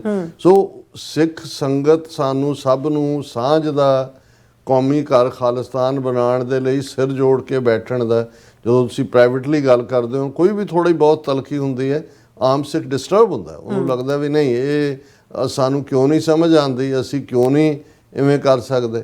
ਸੋ ਮੈਂ ਇਹ ਸਮਝਦਾ ਕਿ ਭੈਣ ਜੀ ਦਲਵਿੰਦਰ ਕੌਰ ਬੜੇ ਸਚਿਆਰੇ ਔਰ ਡੈਡੀਕੇਟਿਡ, ਜਿਵੇਂ 35 ਸਾਲ ਤੋਂ ਫਰਮਨੈਸ ਦੇ ਨਾਲ ਖੜੇ ਨੇ ਔਰ ਉਹਨਾਂ ਨੇ ਇਹ ਬੜੀ ਪੁਰਜ਼ੋਰ ਫਰਵਰ ਦੇ ਨਾਲ ਇਹ ਗੱਲ ਕਹੀ ਕਿ ਵੀਰ ਜੀ ਤੁਸੀਂ ਜਿਹੜਾ ਕੰਮ ਕਰ ਰਹੇ ਹੋ, ਅਸੀਂ ਸਾਰੇ ਇੱਕ ਦੂਸਰੇ ਦੇ ਨਾਲ ਕੌਮ ਦਾ ਘਰ ਬਣਾਉਣ ਲਈ ਤੁਰੇ ਹੋਏ ਹਾਂ ਤੇ ਸਾਰੀਆਂ ਧਿਰਾਂ ਨੂੰ ਹੀ ਜਿਹੜਾ ਹੈ ਉਹ ਸਿਰ ਜੋੜ ਕੇ ਬੈਠ ਕੇ ਜਿਹੜਾ ਇਹ ਕੌਮੀ ਘਰ ਖਾਲਿਸਤਾਨ ਦੇ ਲਈ ਕੰਮ ਕਰਨਾ ਚਾਹੀਦਾ। ਸੋ ਤੁਸੀਂ ਜਿਹੜਾ ਉਹਨਾਂ ਦੀ ਅਪੀਲ ਵੀ ਦੁਹਰਾਈ ਹੈ। ਅਸੀਂ ਵੀ ਇਹ ਕਹਿਣਾ ਚਾਹਾਂਗੇ ਕਿ ਇਸ ਸਭ ਦੇ ਬਾਵਜੂਦ ਕਿ ਸਾਡਾ ਕਈ ਵਾਰ ਕੁਝ ਚੀਜ਼ਾਂ ਦੇ ਉੱਤੇ ਜਿਹੜਾ ਤਬਸਰਾ ਹੁੰਦਾ ਹੈ ਉਹ ਬਿਲਕੁਲ ਅਸੀਂ ਕਦੇ ਵੀ ਮੈਂ ਬਾਇਜ਼ ਹੋ ਕੇ ਗੱਲ ਕਹਿਣ ਦੀ ਕੋਸ਼ਿਸ਼ ਨਹੀਂ ਕਰਦਾ। ਜੋ ਆਲੇ ਦੁਆਲੇ ਦੀ ਆਵਾਜ਼ ਹੁੰਦੀ ਹੈ ਉਹਨੂੰ ਸ਼ਬਦਾਂ ਦੇ ਵਿੱਚ ਜਿਹੜਾ ਸਮੋ ਕੇ ਕਹਿਣਾ ਇਹ ਮੇਰਾ ਫਰਜ਼ ਵੀ ਹੈ ਇੱਕ ਐਕਟਿਵਿਸਟ ਦੇ ਤੌਰ ਤੇ। ਪਰ ਅਸੀਂ ਸਚਿਆਰਤਾ ਦੇ ਨਾਲ ਪਹਿਲੇ ਦਿਨ ਤੋਂ ਇਸ ਖਾਲਿਸਤਾਨ ਰੈਫਰੈਂਡਮ ਦੇ ਪ੍ਰੋਜੈਕਟ ਨੂੰ ਫੁੱਲ ਸਪੋਰਟ ਦਿੱਤੀ ਹੈ, ਅਨਕੰਡੀਸ਼ਨਲ, ਕਿਉਂਕਿ ਇਹ well within the ambit of international law, UN charter ਹੈ। ਇਹ ਪੀਸਫੁਲ ਢੰਗ ਦੇ ਨਾਲ ਸਿੱਖ ਕੌਮ ਦੀ ਵਿਲ ਦਾ ਪ੍ਰਗਟਾਵਾ ਹੈ ਔਰ ਇਹਦੇ ਤੋਂ ਹੀ ਖਾਲਿਸਤਾਨ ਦੇ ਕੇਸ ਨੂੰ ਅੱਗੇ ਲਿਜਾਣ ਦੇ ਲਈ ਜਿਹੜੀ ਇੰਟਰਨੈਸ਼ਨਲ ਲੈਵਲ ਦੀ ਜਿਹੜੀ ਕੈਂਪੇਨ ਹੈ ਉਹ ਬਿਲਟ ਹੋਈ ਹੈ। ਉਹ ਬੇਸ਼ੱਕ ਉਸ ਦੇ ਵਿੱਚ ਭਾਈ ਪਰਮਜੀਤ ਸਿੰਘ ਪੰਜਵਾੜ, ਭਾਈ ਅਵਤਾਰ ਸਿੰਘ ਖੰਡਾ, ਭਾਈ ਹਰਦੀਪ ਸਿੰਘ ਨਿੱਜਰ, ਉਹਨਾਂ ਦੀਆਂ ਸ਼ਹੀਦੀਆਂ ਨੇ ਵੱਡਾ ਯੋਗਦਾਨ ਪਾਇਆ। ਔਰ ਇਸ ਲਈ ਅਸੀਂ ਅਪੀਲ ਵੀ ਕਰਾਂਗੇ, ਥਾਂ ਥਾਈਂ ਅਨਾਉਂਸਮੈਂਟਸ ਵੀ ਹੋ ਰਹੀਆਂ ਨੇ, ਅੱਡ ਗੁਰਦੁਆਰਿਆਂ ਤੋਂ ਈਸਟ ਕੋਸਟ ਤੇ ਬੱਸਾਂ ਦਾ ਪ੍ਰਬੰਧ ਵੀ ਹੈ।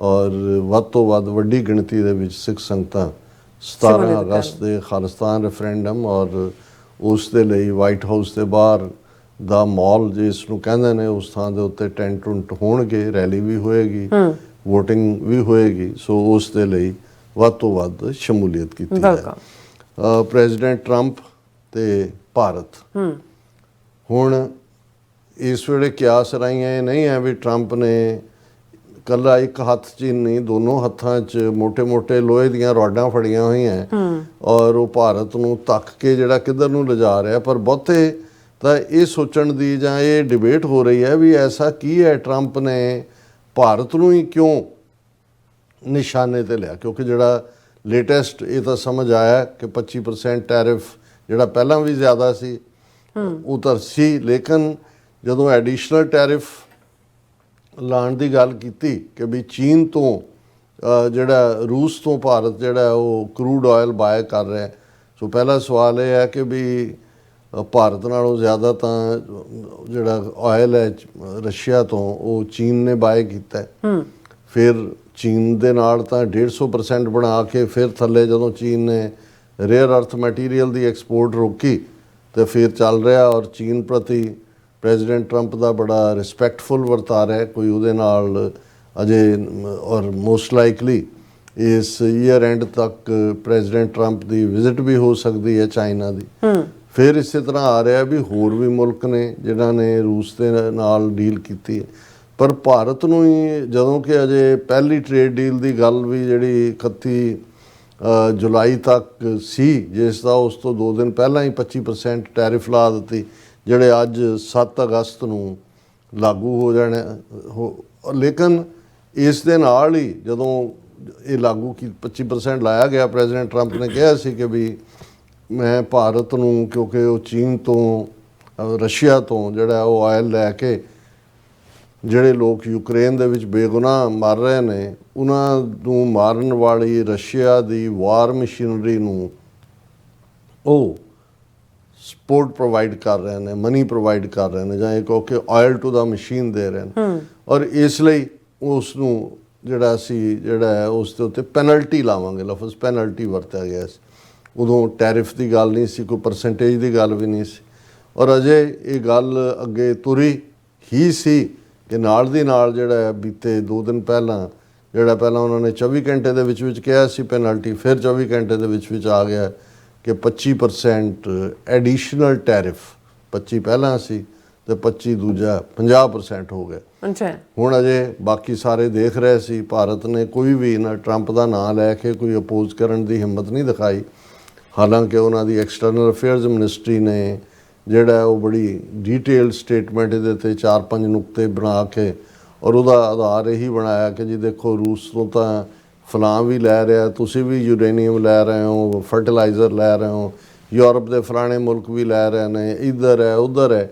ਔਰ ਇਸ ਦੇ ਉੱਤੇ ਜਦੋਂ ਟਰੰਪ ਨੂੰ ਇੱਕ ਰਿਪੋਰਟਰ ਨੇ ਪੁੱਛ ਵੀ ਲਿਆ ਜੇ ਕਿ ਤੁਸੀਂ ਵੀ ਆਈ ਡੋਂਟ ਨੋ ਕਿ ਵੀ ਕੀ ਹੈ। ਸੋ ਮਤਲਬ ਇਹ ਬਜਾਏ ਇਸ ਦੇ ਕਿ ਭਾਰਤ ਸਿੱਧਾ ਇਸ ਗੱਲ ਦੀ ਕੋਈ ਕਮਿਟਮੈਂਟ ਦਿੰਦਾ ਕਿ ਭਾਈ ਠੀਕ ਹੈ, ਜਦੋਂ ਤੱਕ ਰੂਸ ਰਾਜ਼ੀ ਨਹੀਂ ਹੁੰਦਾ ਯੂਕਰੇਨ ਦੇ ਉੱਤੇ ਔਰ ਯੂਕਰੇਨ ਦੇ ਨਾਲ ਪੀਸ ਡੀਲ ਕਰਨ 'ਚ ਅਸੀਂ ਪੌਜ਼ ਕਰ ਰਹੇ ਹਾਂ ਕੋਈ ਵੀ ਬੈਂਕ। ਹਾਲਾਂਕਿ ਪ੍ਰੈਕਟੀਕਲੀ ਜੇ ਤੁਸੀਂ ਉਹਨਾਂ ਦੀਆਂ ਕੁਛ ਹੋਰ ਮੀਡੀਆ ਚੈਨਲ ਦੇਖੋ ਤਾਂ ਜਾਂਦਾ ਕਿ ਵੀ ਉਹਨਾਂ ਦੀਆਂ ਕੰਪਨੀਆਂ ਜਿਹੜੀਆਂ ਨੇ ਉਹ ਬਾਏ ਨਹੀਂ ਕੀਤਾ ਉਹਨਾਂ ਨੇ ਉਹਨਾਂ 2 ਹਫ਼ਤਿਆਂ। ਲੇਕਿਨ ਉਹ ਜਿਹੜਾ ਜਿਹਨੂੰ ਕਹਿੰਦੇ ਨੇ ਵੀ ਸੱਪ ਜਿਹੜਾ ਨਾ ਕੀ ਹੈ ਰੱਸੀ ਸੜ ਗਈ ਪਰ ਉਹਦਾ ਵੱਟ ਨਹੀਂ ਗਿਆ, ਕਿਉਂਕਿ ਉਹ ਐਂ ਹੀ ਉੱਥੇ ਜਿੱਥੇ ਰੱਸੀ ਪਈ ਹੁੰਦੀ ਉਹਨੂੰ ਅੱਗ ਲਾ ਦਿਓ, ਉਵੇਂ ਹੀ ਉਹਦੇ 'ਚ ਹੁੰਦਾ ਕਿ ਵੀ ਹਿੰਦੀ ਵਾਲੇ ਏਂਟ ਕਹਿੰਦੇ ਨੇ ਕਿ ਵੀ ਰੱਸੀ ਜਲ ਗਈ ਮਗਰ ਏਂਟ ਨਹੀਂ ਗਈ। ਅਸੀਂ ਕਹਿੰਦੇ ਵੀ ਵੜ ਨਹੀਂ ਗਿਆ ਉਹਦਾ। ਵੀ ਜੇ ਤਾਂ ਇਸੇ ਦੇ ਉੱਤੇ ਹੀ ਆ ਜਾਂਦਾ ਕਿ ਜੀ ਠੀਕ ਹੈ ਅਸੀਂ ਵੀ ਸਪੋਰਟ ਅਮਰੀਕਨ ਐਫਰਟ ਵੀ ਔਰ ਰਸ਼ੀਆ ਨੂੰ ਵੀ ਅਸੀਂ ਕਹਿੰਦੇ ਹਾਂ ਕਿ ਵੀ ਬਹੁਤ ਹੋ ਗਿਆ ਔਰ ਇਹ 3 ਸਾਲ ਤੋਂ ਬੇਗੁਨਾਹ ਦਾ ਖੂਨ ਖਰਾਬਾ ਹੋ ਰਿਹਾ ਔਰ ਅਸੀਂ ਜਿਹੜਾ ਪੀਸ ਡੀਲ ਦੇ ਹੱਕ 'ਚ ਹੈ ਔਰ ਅਸੀਂ ਪੌਜ਼ ਕਰ ਰਹੇ ਹਾਂ ਉਨੀ ਦੇਰ ਲਈ। ਲੇਕਿਨ ਹੁਣ ਜਦੋਂ 4 ਚਫੇਰੇ 'ਚ ਫੇਰ ਗੜੀਏ ਵੀ ਬਣੇ ਹੋਏ ਨੇ ਔਰ ਭਾਰਤ ਨੂੰ ਵੀ ਪਹਿਲਾਂ ਤਾਂ ਮੋਦੀ ਦਾ ਨੂੰ ਵਿਸ਼ਵ ਗੁਰੂ ਤੇ ਟਰੰਪ ਦਾ ਯਾਰ ਤੇ ਉਹ ਸਾਰੇ ਰੁਤਬੇ ਦੇ ਨਾਲ ਇੰਨਾ ਤਾਂ ਪਹੁੰਚਾਇਆ ਹੋਇਆ ਕਿ ਵੀ ਥੱਲੇ ਲਾਉਣਾ ਵੀ ਔਖਾ ਹੈ। ਔਰ ਉਹ ਸਾਰੇ ਦੇ ਚੱਲਦੇ ਆ ਟਰੰਪ ਨੇ ਅਜੇ ਇਹ 50% ਦੀ ਜਿਹੜੇ ਦੇ ਆਰਡਰ ਦੀ ਸਿਆਹੀ ਵੀ ਨਹੀਂ ਸੀ ਸੁੱਕੀ ਤਾਂ ਉਹਨਾਂ ਨੇ ਇੱਕ ਹੋਰ ਧਮਕੀ ਪੱਤਰ ਚਾੜ ਦਿੱਤਾ ਹੈ।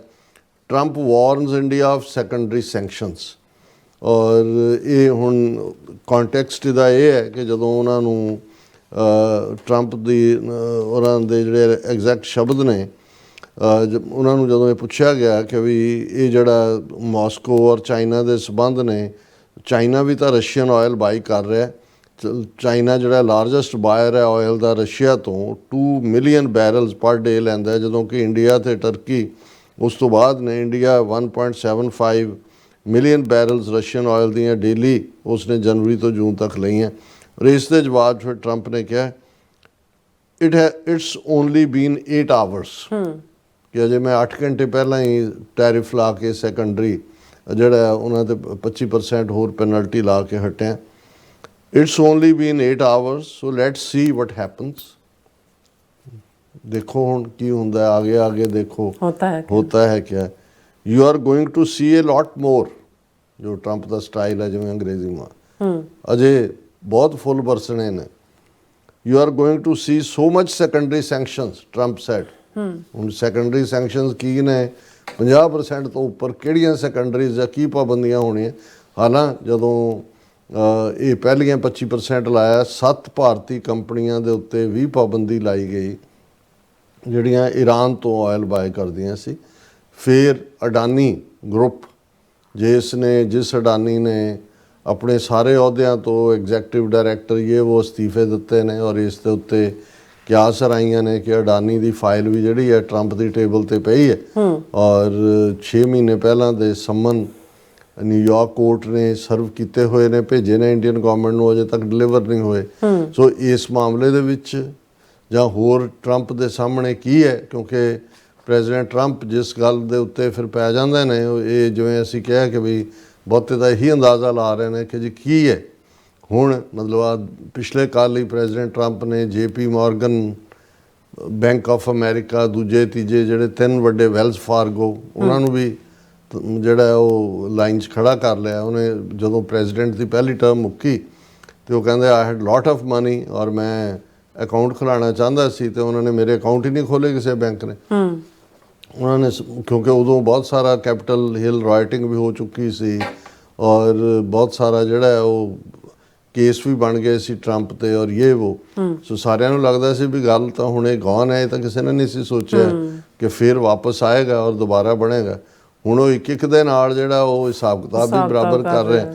ਸੋ ਇਹ ਜਿਹੜੀ ਸਟੇਟਮੈਂਟ ਹੈ ਇਹਦੇ ਪਿੱਛੇ ਵੀ ਕਈ ਕੁਛ ਹੀ ਲੁਕਿਆ ਹੋਇਆ। ਉਹਨੇ ਕਿਹਾ ਕਿ ਵੀ ਇਹ ਅਜੇ ਤਾਂ 8 ਘੰਟੇ ਹੋਏ ਨੇ, ਅਜੇ ਦੇਖੋ ਕਿ ਵੀ ਕੀ ਹੋਣਾ।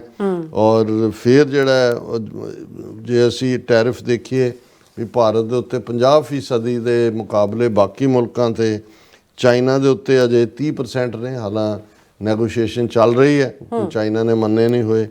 ਪਾਕਿਸਤਾਨ 19% ਹੈ ਉਹਨਾਂ ਦੇ ਉੱਤੇ।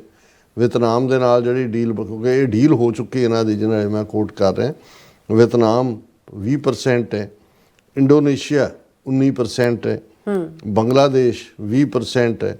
ਔਰ ਇਹ ਜਿਹੜਾ ਇਹਨਾਂ ਸਾਰਿਆਂ ਦੇ ਕੰਟੈਕਟ 'ਚ ਭਾਰਤ ਤੇ 50% ਹੈ। ਪਲੱਸ ਉਹਨਾਂ ਦਾ ਇਹ ਕਹਿਣਾ ਪ੍ਰੈਜ਼ੀਡੈਂਟ ਟਰੰਪ ਦਾ ਕਿ ਵੀ ਇਹ ਜਿਹੜੀਆਂ ਨੇ ਸੈਕੰਡਰੀ ਸੈਂਕਸ਼ਨਸ ਲੱਗਣਗੀਆਂ ਔਰ ਇਸ ਨੇ ਭਾਰਤ ਦੇ ਵਿੱਚ ਜਿਹੜੀਆਂ ਖਾਸ ਤੌਰ 'ਤੇ ਉਹਨਾਂ ਦੀਆਂ 11 ਵੱਡੀਆਂ ਐਕਸਪੋਰਟ ਪ੍ਰਮੋਸ਼ਨ ਕੌਂਸਲਸ ਨੇ ਉਹਨਾਂ ਦੇ ਵਿੱਚ ਇੱਕ ਇਹ ਹਾਲਾਤ ਪੈਦਾ ਕਰ ਦਿੱਤਾ ਹੈ, ਜਿਵੇਂ ਉਹ ਅੰਗਰੇਜ਼ੀ ਦੀ ਐਕਸਪ੍ਰੈਸ਼ਨ ਹੈ to leave the cat amongst the pigeons, ਕਿ ਕਬੂਤਰਾਂ ਦੇ ਵਿੱਚ ਬਿੱਲੀ ਛੱਡ ਦਿਓ ਫਿਰ ਜਿਸ ਪਾਸੇ ਨੂੰ ਦੌੜ ਰਹੇ ਹੁੰਦੇ ਨੇ। ਕਿਉਂਕਿ ਸਭ ਤੋਂ ਵੱਡਾ ਨੁਕਸਾਨ ਜਿਹੜਾ ਇਸ ਵੇਲੇ ਉਹ $43 ਬਿਲੀਅਨ ਦੀ ਉਹਨਾਂ ਦੀ ਐਕਸਪੋਰਟ ਹੈ। ਐਕਸਪੋਰਟ ਤਾਂ 113 ਬਿਲੀਅਨ ਦੇ ਨੇੜੇ ਤੇੜੇ ਦੋਨਾਂ ਦੀ 43 ਬਿਲੀਅਨ ਡਾਲਰ ਦਾ ਟ੍ਰੇਡ ਸਰਪਲਸ ਹੈ ਭਾਰਤ ਦੇ ਫੇਵਰ 'ਚ। ਹੁਣ ਉਹ ਅੰਦਾਜ਼ਾ ਲਾ ਰਹੇ ਨੇ, ਕੱਲ੍ਹ ਇੱਕ ਉਹਨਾਂ ਦਾ ਇਕੋਨੋਮਿਸਟ ਜਿਹੜਾ ਹੈ ਉਹ ਐਕਸਪਲੇਨ ਕਰ ਰਿਹਾ ਸੀ ਕਿ ਵੀ ਜੇ 50% ਟੈਰਿਫ ਹੈ, ਜਿਹੜੀ ਚੀਜ਼ $1 ਦੀ ਸੀ ਉਹ $1.5 ਦੀ ਹੋਏਗੀ। ਜ਼ਾਹਰ ਹੈ ਕਿ ਵੀ ਉਹਨਾਂ ਨੇ ਜਿਹੜੀ ਭਾਰਤੀ ਮੈਨੂਫੈਕਚਰਡ, ਭਾਰਤ ਦੀਆਂ ਮੈਨੂਫੈਕਚਰਡ ਚੀਜ਼ਾਂ ਨੇ, ਉਹਨਾਂ ਨੇ ਜੇ ਕੰਪੀਟ ਕਰਨਾ ਹੈ ਤੇ ਜੇ ਬੰਗਲਾਦੇਸ਼ ਜਾਂ ਪਾਕਿਸਤਾਨ ਜਾਂ ਥਾਈਲੈਂਡ ਜਾਂ ਦੂਸਰੇ ਜਿਹੜੇ ਕਾਟਨ ਜਾਂ ਟੈਕਸਟਾਈਲ ਇੰਡਸਟਰੀ ਦੀ ਗੱਲ ਕਰਦਾ ਮੈਂ, ਕਿਉਂਕਿ $11 ਬਿਲੀਅਨ ਦੀ ਭਾਰਤ ਦੀ ਐਕਸਪੋਰਟ ਹੈ ਟੈਕਸਟਾਈਲ ਦੀ ਅਮਰੀਕਾ ਨੂੰ, ਵੀ ਉਹ ਇਨ ਕੰਪੀਟੀਸ਼ਨ ਚੀਪਰ ਹੋਣਗੇ, ਮਾਰਕੀਟ ਉਹਨਾਂ ਦੀ ਹੋਏਗੀ। ਫਿਰ ਜਦੋਂ ਭਾਰਤੀ ਚੀਜ਼ਾਂ ਮਹਿੰਗੀਆਂ ਨੇ, ਉਹਨਾਂ ਦੀ ਡਿਮਾਂਡ ਨਹੀਂ ਹੋਏਗੀ, ਫੈਕਟਰੀਆਂ ਮਸ਼ੀਨਾਂ ਲੱਗੀਆਂ ਹੋਈਆਂ ਖੜੀਆਂ ਹੋਣਗੀਆਂ, ਰਹਿ ਜਾਣਗੀਆਂ। ਜਿਹੜੇ ਕੰਮ ਕਰਨ ਵਾਲੇ ਨੇ ਲੱਖਾਂ ਦੀ ਗਿਣਤੀ 'ਚ, ਜਿਹੜੇ ਮਜ਼ਦੂਰ ਨੇ ਔਰ ਉਹਨਾਂ ਦੇ ਇੰਜੀਨੀਅਰ ਜਾਂ ਦੂਜੇ, ਉਹ ਸਾਰੇ ਵੀ ਬੇਰੁਜ਼ਗਾਰ ਹੋਣਗੇ। ਆਲਰੇਡੀ ਇਹਨਾਂ ਦੀ ਡਾਇਮੰਡ ਔਰ ਜਿਹੜੀ ਜੂਲਰੀ ਦੀ ਇੰਡਸਟਰੀ ਆ ਬਹੁਤ ਬੁਰੀ ਤਰ੍ਹਾਂ, ਤਾਂ ਸਭ ਤੋਂ ਜ਼ਿਆਦਾ ਸੁਸਾਈਡ ਗੁਜਰਾਤ ਦੇ ਵਿੱਚ ਹੋ ਰਹੇ ਨੇ। ਇਸ ਤਾਂ ਕਿਸਾਨਾਂ ਦੇ ਸੁਸਾਈਡ ਦੀ ਗੱਲ ਕਰਦੇ ਹਾਂ, ਕਿਉਂਕਿ ਜੌਬਲੈਸ ਹੋ ਗਏ ਸਾਰੇ। ਔਰ ਇਸ ਸਾਰੇ ਦੇ ਚੱਲਦੇ ਆ ਹੁਣ ਭਾਰਤ ਬਜਾਏ ਕਿ ਕੋਈ ਪ੍ਰੈਗਮੈਟਿਕ ਅਪਰੋਚ ਲੈਂਦਾ, ਔਰ ਜਿਹੜੀ ਉਹ ਰੱਸੀ ਸੜ ਗਈ ਪਰ ਵੱਟ ਨਾ ਗਿਆ ਵਾਲਾ ਪਾਰਟ ਹੈ। ਅੱਜ ਹੀ ਉਹਦੇ ਕਰਨ ਥਾਪਰ ਸ਼ੋਅ 'ਤੇ ਮੈਂ ਦੇਖ ਰਿਹਾ ਸੀ ਕਿ ਵੀ ਸਿੱਬਲ, ਇਹਦਾ ਜਿਹੜਾ ਕਾਂਗਰਸੀ ਲੀਡਰ ਹੈ ਕਪਿਲ ਸਿੱਬਲ, ਇਹਦਾ ਭਰਾ ਹੈ, ਕਿਸੇ ਜ਼ਮਾਨੇ 'ਚ ਇਹ ਐਂਬੈਸਡਰ ਹੁੰਦਾ ਸੀ, ਹੁਣ ਇਹ ਚਾਂਸਲਰ ਹੈ ਕਿਸੇ ਯੂਨੀਵਰਸਿਟੀ ਦਾ ਲਾਇਆ ਹੋਇਆ ਪੱਕਾ ਹਿੰਦੂ ਤੋਂ ਵੀ। ਤੇ ਉਹ ਕਰਨ ਥਾਪਰ ਨੂੰ ਕਹਿ ਰਿਹਾ ਸੀ ਜੀ ਇਹ ਟਰੰਪ ਜਿਹੜਾ ਹੈ ਮੈਗੈਲੋਮੈਨਿਕ ਹੈ, ਇਹ ਨਾਰਸਿਸਿਸਟ ਹੈ, ਇਹ ਫਲਾਣਾ ਹੈ, ਭਾਰਤ ਨੂੰ ਝੁਕਣਾ ਨਹੀਂ ਚਾਹੀਦਾ, ਭਾਰਤ ਨੂੰ ਇਹ, ਭਾਰਤ ਨੂੰ ਉਹ ਵੀ ਗੱਲ ਇਹਨਾਂ ਤੁਹਾਡਾ ਹਾਲ ਕੀ ਹੈ, ਤੁਸੀਂ ਕਿੱਥੇ ਸਟੈਂਡ ਕਰੋਗੇ ਜਾ ਕੇ।